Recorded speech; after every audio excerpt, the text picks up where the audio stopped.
What's up, everybody? Welcome to A to Z Sports Notre Dame. This is a post-game reaction show. Notre Dame's 37-15 victory over the Pitt Panthers, a big top 25 road victory for the Fighting Irish. Unfortunately, folks, I was going to go live actually a little bit earlier, even before this game ended, but of course, Pat Narduzzi had to do his thing at the end of the game, score a late second touchdown to hit the over for you betting fans in there. And unfortunately for me, I had to go to my article at A to Z Sports and update it. That is now 37-15 instead of 37-9, because why shouldn't they hit the over in the game? Because everyone cares at that point. You still lost. It didn't even matter, but whatever.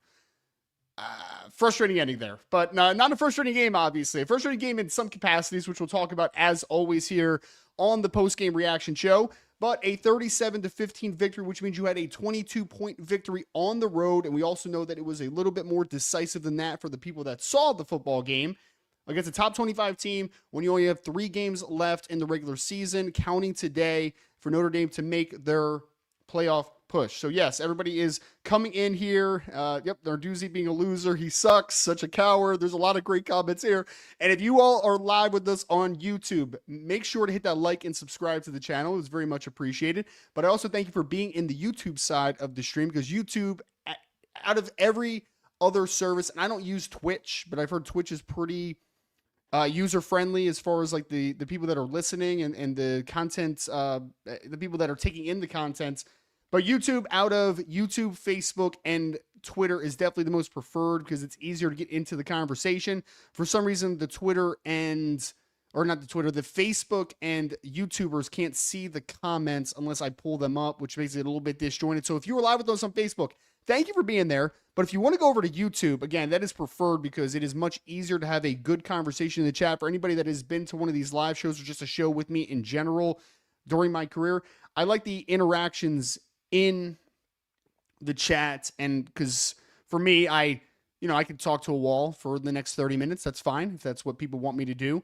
But I would rather have some conversation in the chat and for people to kind of lead the conversation at times, because as you know, if there's a good point in the chat, I will kind of go off the rails a little bit and kind of talk out loud. So it is, it's crazy. Yeah. And Irish Gordy not a perfect segue. What a crazy day in college football. It's already been a little already. Says, wow, can't believe A&M ended up winning that one.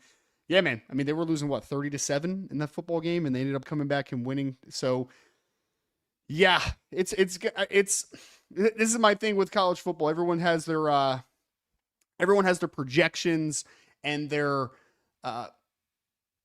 hypotheticals on how the season's going to end. You know, if this team's going to make the ascension to the playoffs if X, Y, and Z happens, and this team is going to do it if A and B happens. I'm just like, guys, college football is crazy, man. Like, it is a crazy, crazy world. Yep, 30-3 was the beginning score of the game. Thanks, you guys. Anything could happen. Like, literally anything could happen. You almost saw Texas A&M go down against a really bad South Carolina team that was like 3-6 coming into the football game. So anything could happen in the wonderful world of college football, which is partially why we love it. You know, like that competitive anxiety that I was talking about from like the Notre Dame side is great. But if you're just like a general college football fan and you're not even watching your favorite team, it's really fun to see. I wouldn't even call it parity, because I do think I think there's a hierarchy still in college football. It definitely has more parity than it once did with the transfer portal and the NIL and pay for play and all those things that are a part of the game now. But it is truly a game of chaos. It really is, man. And I personally love it. You know, you can see a lot of different upsets and a lot of different things happen each and every week. But let's talk about this Notre Dame game. Again, 37-15. Was 37-9 into the last couple seconds of the game, which is, again, a little bit frustrating in terms of just kind of that resume thing, but a 22-point victory on the road against a top 25 team, even if the opposing head coach said that it didn't matter, right? The game didn't matter. Well, Pat, it did matter. It mattered for Notre Dame for sure. It still matters for you, even if you want to act like it didn't matter for you, but whatever, dude. Yeah, it doesn't matter for your quest to an ACC championship, but still helps your resume if you do win the championship and hopefully being ranked as high as you possibly can to be in the best possible position. But who cares about that, right? Who cares about that? Notre Dame, blah, blah, blah, blah, blah. It's also a home game, dude. A home game where College Game Day's there. All the media are there to cover your team, and you told everyone all week, or not all week, but in a session of the media, that this game didn't matter. This game didn't matter. Uh, yeah, sure, it didn't matter. Let's start with the overall. And again, I want you guys to throw it into the chat, whether you're on YouTube, Facebook, or on X. You can throw it into the chat, but I prefer it on YouTube. Overall thoughts on the football game. We already have some people talking in the chat of just kind of overall thoughts, but I don't mind Pitt playing to the end, but the timeout and stuff, Patrick, like that's what I'm talking about, dude. Like it didn't matter in the football game. Like it didn't matter. It was annoying. It was annoying, especially for a guy that's talking about it doesn't matter if we lose by 100 all week, and then you're going to try to, you're going to try to soften the blow of a loss with the last couple seconds. Like I think it's kind of soft. I think it's all soft.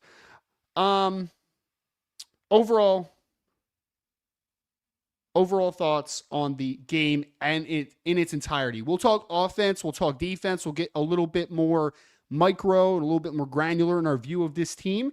But I just want to hear overall thoughts. Are you happy with the victory? What kind of victory do you think it was? Was this a decisive one? Was it clean? Was it sloppy? I want to hear everybody, and then we'll talk about players and position groups more specifically. But want to hear your thoughts on the game in its entirety. We have some thoughts that are already coming in, so we'll hit the comment section here. Holiday Everyday 550 said, good win. The passing game plan was a bit odd. We had Mike who says the Irish have proven they are a top 6 team in the country right now. Obviously, they went into the game ranked number 9 in the latest college football playoff bracket. We also said, Christopher Crosby says, give Zero the ball more moving forward. Obviously, that's Malachi Fields, and we'll talk about that more in the offensive side of the football. We had Stymie who says, good win, but wish Eli Raridan had been able to score. Yeah, he was super close. I mean, that was inches that we're talking about there. We also had Christopher said, defense is back at full force. So we'll keep reading a few of these, and we'll save a little bit more of like the overall thoughts for the defensive section specifically there, Christopher, and then we'll talk about Malachi Fields and the offense. We'll talk about Stymie. We'll talk about Eli Raridan and his resurgence. But yeah, I mean, obviously, a opportunity to miss. I mean, you left some points on the board, obviously, right? Like, you didn't score there. You missed the field goal badly from Eric Schmidt in this football game. I mean, overall, there was some offensive hiccups, but again, we'll talk about that today. We had Holiday every day. Didn't need to wait for the defense to jump offside to throw it down the field to Fields. Yeah, I mean, it was a great throw, a great catch. Well, good throw. It was a great catch, though. Good throw, great catch. Speaking of inches from Stymie, 4th and goal pass. We'll talk about it, man. Don't worry. When we get to offense, we'll talk about it because that was one of my least favorite plays of the football game. Oh my gosh. And I had people arguing with me on Twitter in my mentions about, hey, no, it made sense. Sure, man. Sure. From a numbers perspective, did it make sense? Sure. Did it make sense?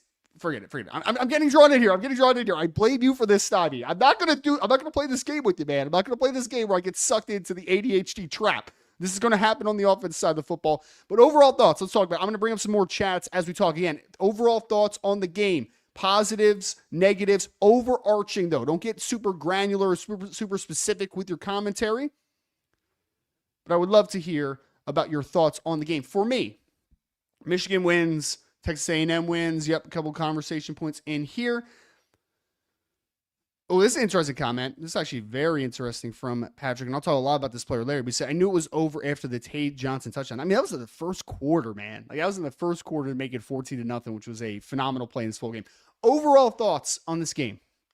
I predicted going into the game 31-10 Irish. So I thought this game was going to be a decisive victory. I mean, they won by 22, really 28, I guess, when you really think about it. But you won by 22 points in the end. I predicted a 21-point victory for Notre Dame. There are a couple things that I hit on that I think that I hit on perfectly in this game, and we'll talk about it a little bit more specifically. But on the defense side of football, I mean, your best game, right? They played a passing offense that was humming under this Mason Heintzschel kid, who, true freshman, had been playing very, very well, and he had a couple moments in this game. But overall thoughts, the defense was stellar and probably played their best football game of the season, in my opinion. We've seen pretty consistent growth throughout the year from that unit since the Purdue game.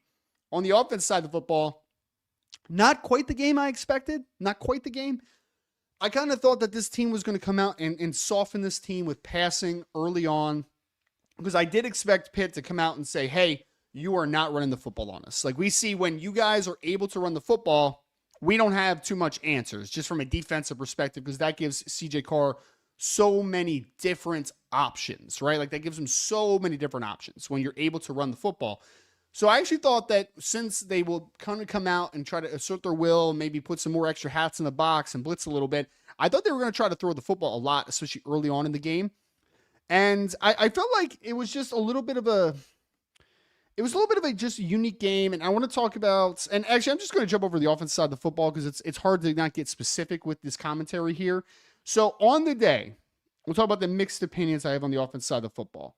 We had someone say ND4 Life said play calling was atrocious. We'll talk about all that type of stuff because I definitely think there were some bad calls, but I think some of it was a little bit over the top, a little bit. But I agree there was some very inconsistent and sometimes bad play calling. I agree with that sentiment. CJ Carr, redshirt freshman, 21 of 32 passing, 212 passing yards, 6.6 yards per attempt, which is well below his season average of nearly 10 yards per attempt. 2 touchdowns, 2 interceptions. We'll talk about those 2 interceptions later.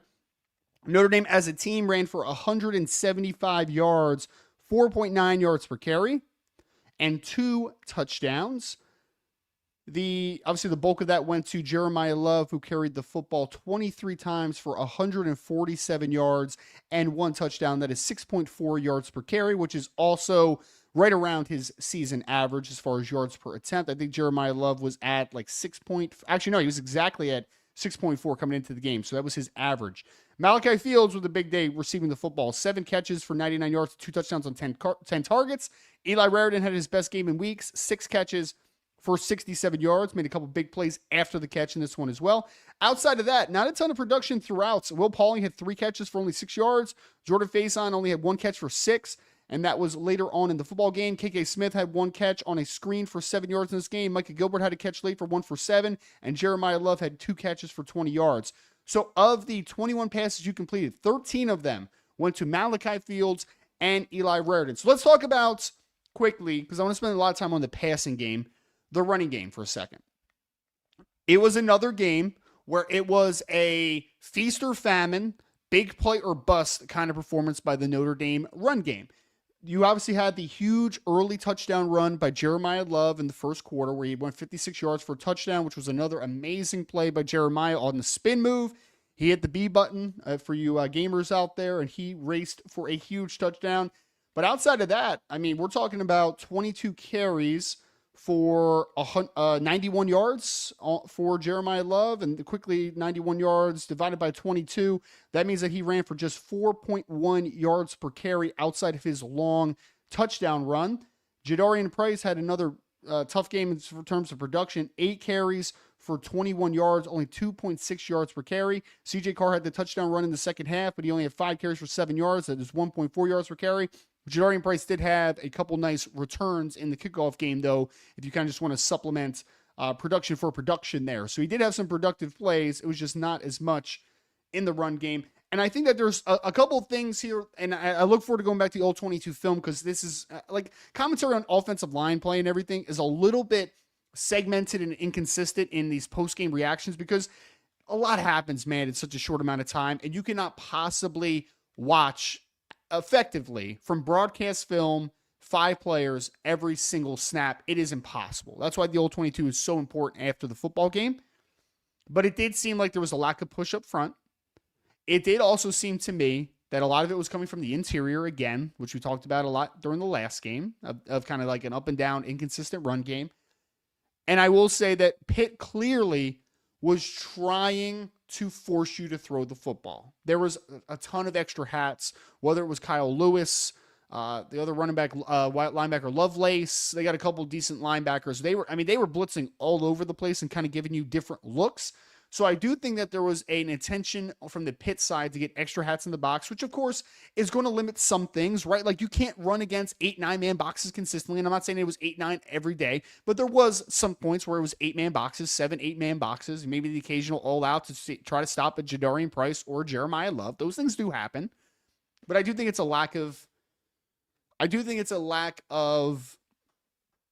push in the run game. And I also think that this is, again, I think that you need to figure out more of a threat for CJ Carr off of some read action. And I'm not talking about necessarily CJ Carr as a runner off of the read.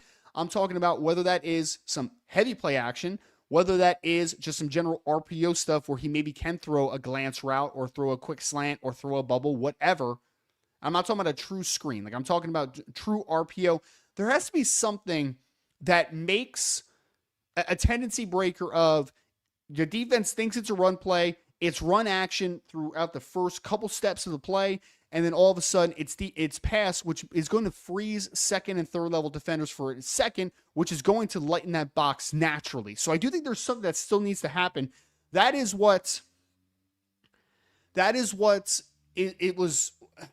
the one thing about Riley Leonard last year. While Riley was a very inconsistent passer for Notre Dame, his ability as a runner did lighten a lot of boxes. Like, it did, because although people were going to say, well, it condensed everything because he couldn't throw the football. Well, that overhang defender that they're trying to get the extra hat in the box, that guy has to freeze when you have a running threat at quarterback. And you don't necessarily need a running threat at quarterback to protect your box numbers, but you need something that can threaten outside of the box. Whether that's a quarterback run, whether that's a quarterback throw option, something that needs to lighten that box somehow.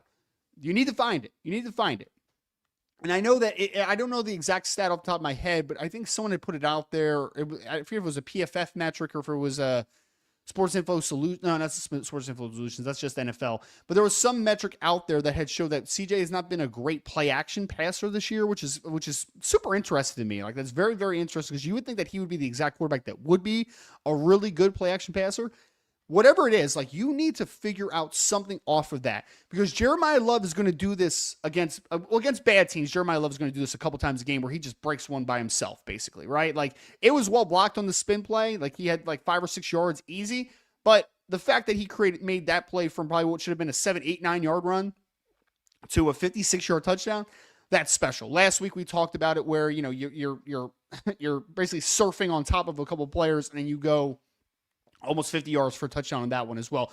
So Jeremiah Love's going to make a Superman play occasionally. Jadarian Price is going to make a Superman play occasionally, but you can't depend on that, man, especially in the playoffs where rush defenses are going to get better and better. I know Pitt had a good rush defense going into this game, but if you had to play like Ohio State or someone like that type of defense that they're playing, this is a team where you cannot just be feast or famine against a really good run defense. So you need to figure out some way to protect your run game. You know who the number one commodity is on this team. It is Jeremiah Love. That is the guy that can that's the guy that can make wrong right a lot. It can make your inconsistencies consistent. It can make bad plays into great ones. Like, he is that type of talent where he can flip momentum on a dime on a single play. He can do those things.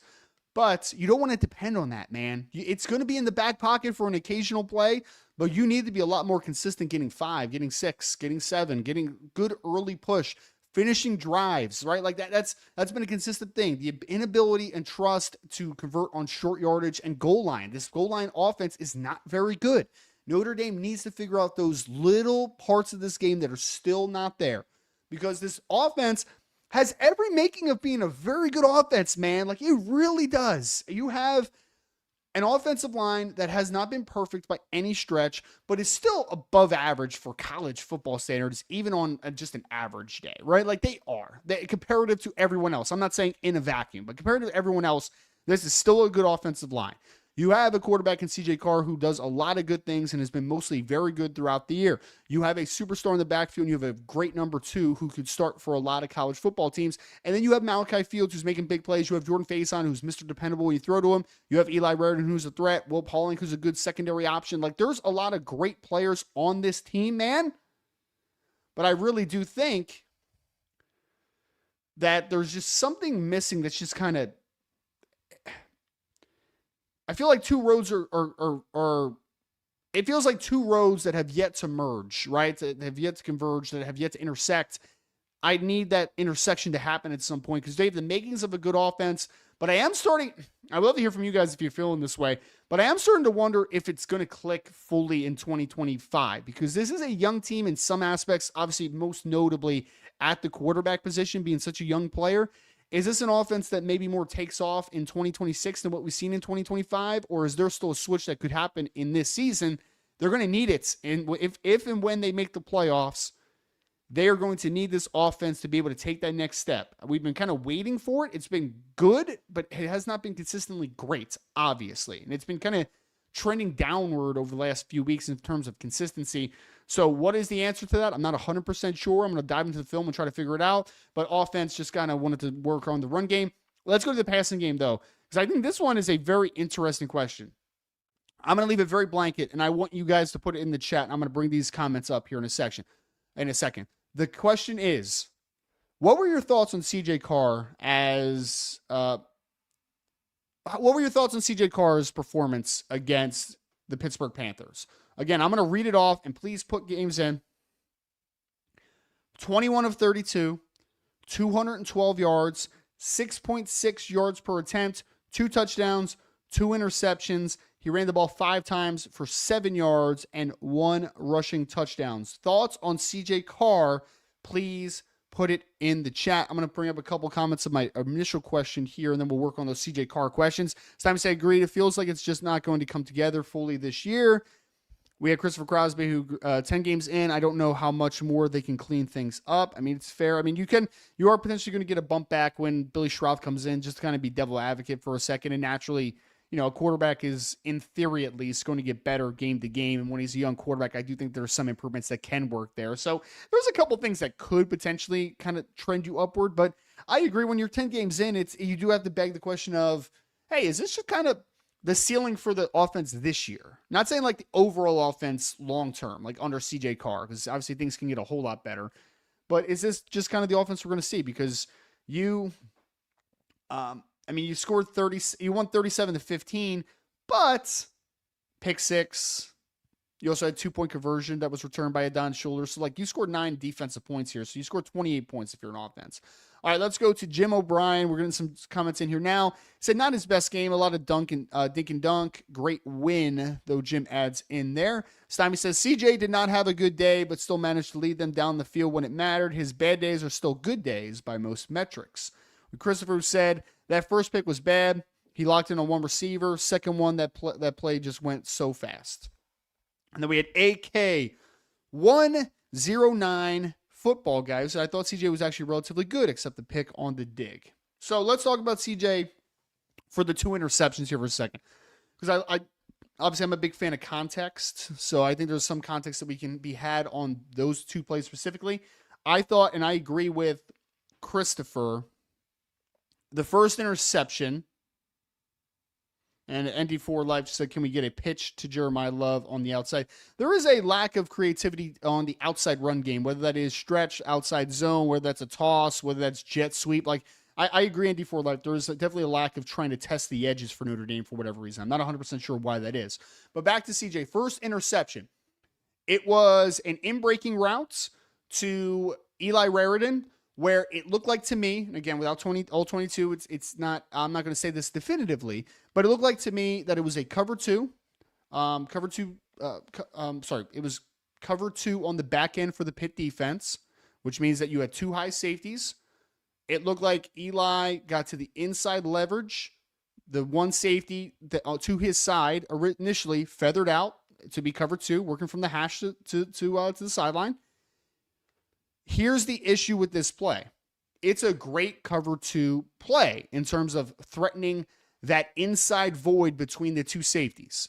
The problem is that if you throw it too late or too much to the inside where he's breaking to, there is going to be a safety working on the opposite hash.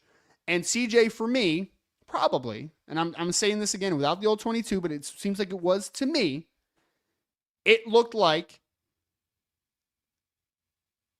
CJ recognized the inside void, but when you decipher that it was too high alignment, you need to know if you're CJ Carr, I have an in-breaking route, safety feathers, he's inside leverage, there's probably going to be a safety backside. There was a lack of understanding that there's probably going to be a safety on the backside, and the safety read it perfectly.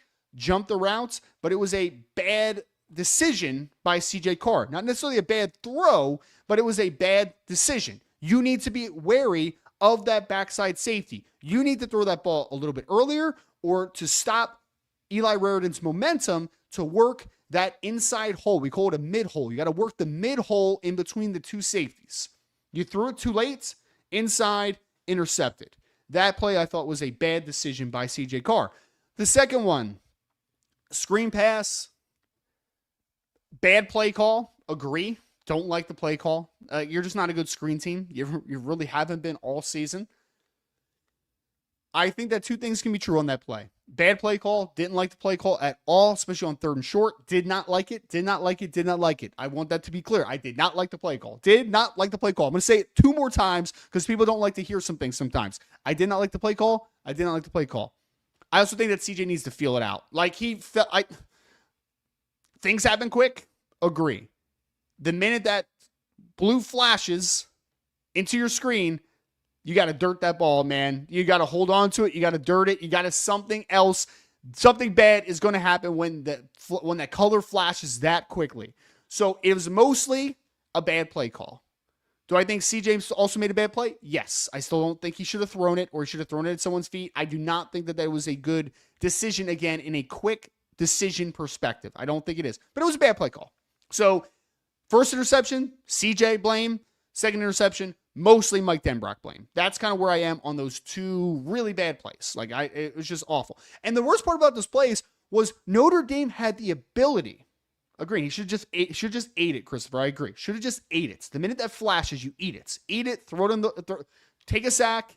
Scramble up the pocket. See if you can get a couple. Or you dirt the football. You throw it into the ground. Live to play another day. I think that that's still a thing that CJ needs to learn how to do occasionally, is to live to play another day. And that's a young person. That's a young player thing. Not worried about that long term. I think CJ will be fine. Totally cool. Those two plays, not great. CJ still made some big time plays, which he will. He throws a good deep ball. He's able to stretch the field.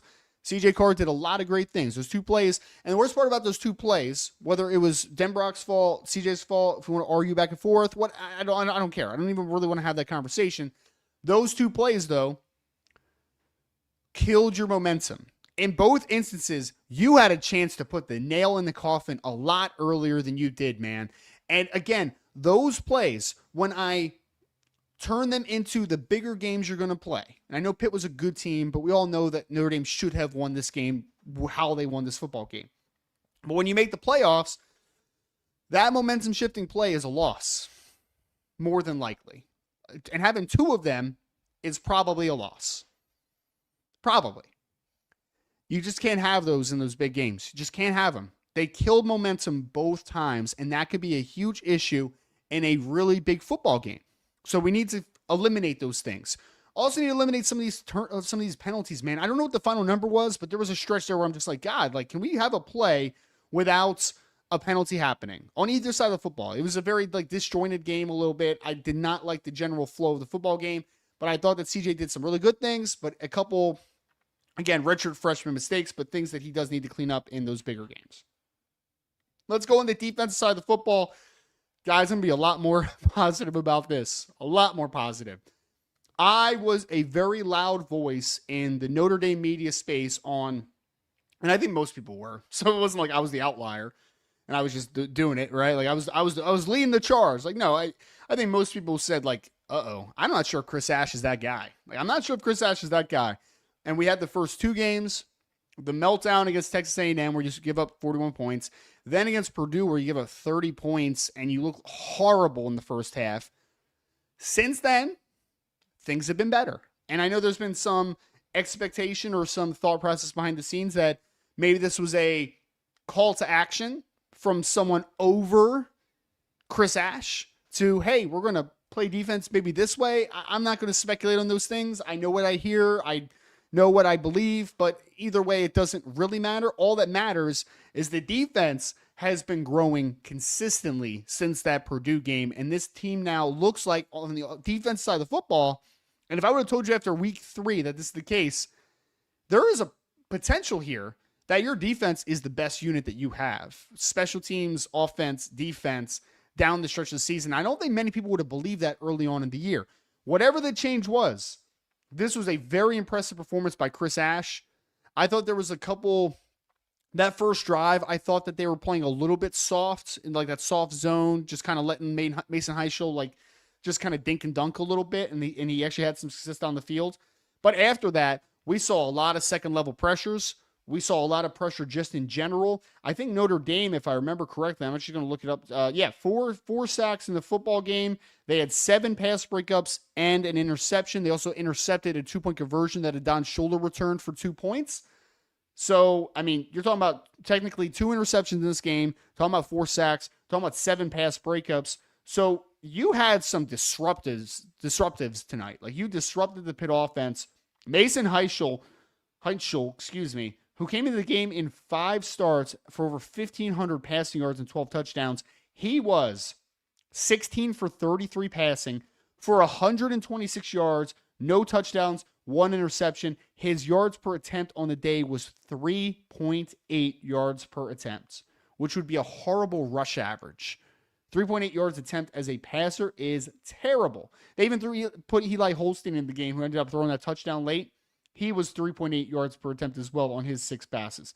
So as a defense, you give up 19 for 39 passing for 149 yards, 1 touchdown and 1 interception, and you did it against one of the hottest passing attacks in college football the last 5 weeks. And I know we're going to have the conversation of like, oh, who did they play? Well, they played a couple decent teams, but regardless, that's a crazy number to just kind of look at. 3.8 yards per pass attempt. Desmond Reed was their leading receiver by far. 6 catches for 63 yards. He's obviously very electric out of the backfield as a receiver. I'm hoping that he is okay. It did not look good. He left the football game after being limited the last couple weeks due to an ankle injury, but hopefully he's doing okay. But you did not let the wide receivers do anything in this football game, man. Kenny Johnson had 573 yards receiving coming into this game. Kenny Johnson had 4 catches for 27. You had Raphael Williams, who had 3 catches for 14 yards. He had 525 yards. And I think that Christopher Crosby says it perfectly. Pitt receivers were getting no separation from Christian Gray and Leonard Moore. And I think that's where the game starts. Usually we talk about it from the front back, right? Defensive line being super disruptive and creating good advantageous situations for a secondary. Well, in this game, I think the outside corners clamped down on the Pitt wide receivers, and the Notre Dame safeties were left to make some humongous football plays in this game, man. Absolutely huge. Both Tay Johnson and Adon Schuler were fantastic in this game. Literally, I posted my first story at A to Z Sports for my post-game stuff before I got on here, and it was about the ascension of Tay Johnson. And going into the year, we expected, and or at least I expected, because I was a big fan of Tay Johnson, but I still thought it was a little bit more of a rotation this year. I expected it to be Adon Schuler, who's going to be a really good player, and then you're going to have a good rotation on the other side. It's going to be Jalen Stroman. It's going to be Tay Johnson. Maybe Luke Talich gets some play. Maybe a Jadon Blair gets some play.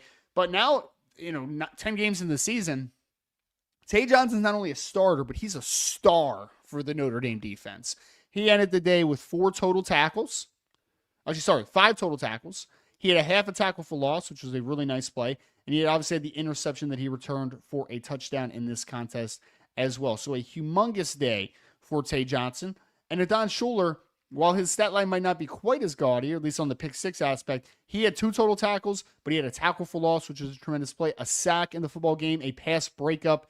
And he set the tone early because that Pitt offense was humming there. And then a huge 3rd down play by Adon Schuler on a pass breakup over the middle where he absolutely lit a wide receiver up. That was one of the big games early in the football game. So Adon Schuler also returned the 2-point conversion for a 2-pointer in this one as well. Man, pick 2. Yep, exactly. You had a pick 6 from Tay Johnson. You had a pick 2 from Adon Schuler. Both the Notre Dame safeties were really, really good in this football game, man. Really, really good. Your run defense for Notre Dame. Pittsburgh only rushed for 70 yards on 25 carries. That is 2.8 yards per carry. Most of that was 35 yards from Jules Goff, who obviously was there at the end of the football game and got some garbage yardage. You held, before the injury to Desmond Reed, him to 5 carries for 12 yards. You held Jacarian Turner 5 carries for 15 yards.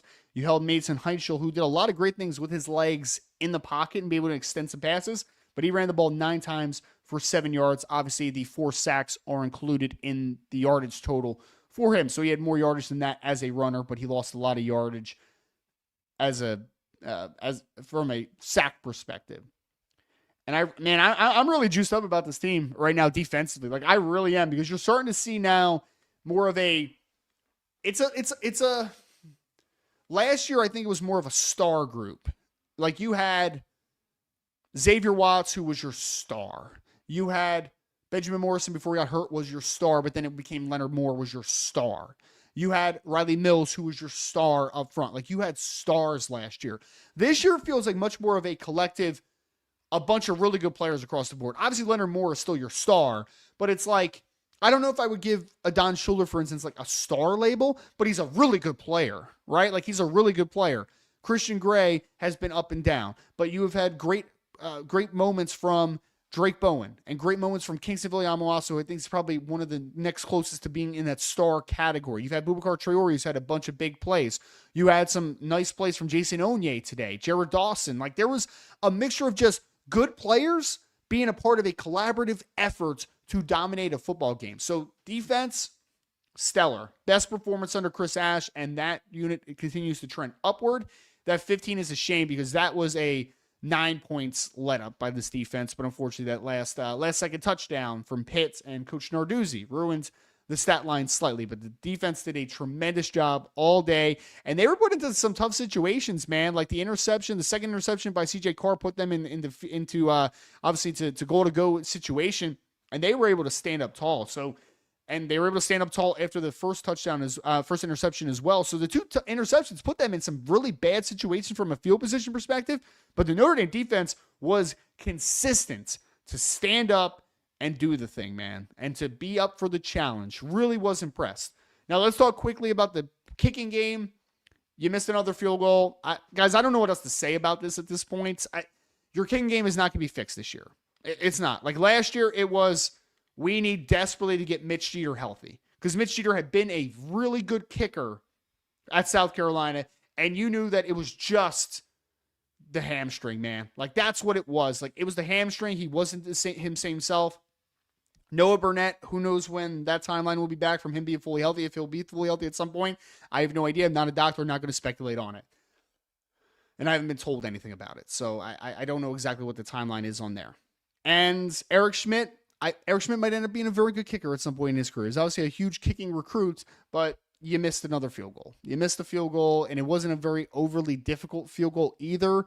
And you pushed that thing way to the right. So I don't think there's an answer for field goal kicking this year, man. I've said it last week, and I still believe it. If I'm in just average fourth down situation, so I'm not even talking about like 4th and 2, 4th and 1. If I'm in like 4th and 6, in somewhat in field goal range, conceptually, I'm going for it. Like, I don't think I'm testing the field goal stuff anymore. I think I'm going to be overly aggressive on 4th down conversions in on the other side of the 50. I just think I am, because I just don't think that you can trust that unit so far, unfortunately. So, folks, that's going to do it for me. Of just a quick recap. I will have some more shows throughout the week talking about some more specific things, not only to this past game, but to the next game that's going to be coming up here. Obviously, you have a 2-game stretch of Syracuse and Stanford to end us, and that's going to be a couple potentially very easy wins, but you need to handle business, obviously, down the stretch to make the college football playoffs. I'll also have some recruiting updates. Did one this past week where I talked about some guys that I feel really good about. We'll continue to do that. So make sure, whether you are on YouTube, whether you're on Facebook, hit that like button. Make sure that you are followed and subscribed to the channel. If you're listening to me on Twitter, go over to YouTube, hit that follow button. That would be very much appreciated. Make sure to check back in. We'll talk about everything Notre Dame football for the foreseeable future. As always, folks, thank you so much for joining me. Have a great week, and go Irish.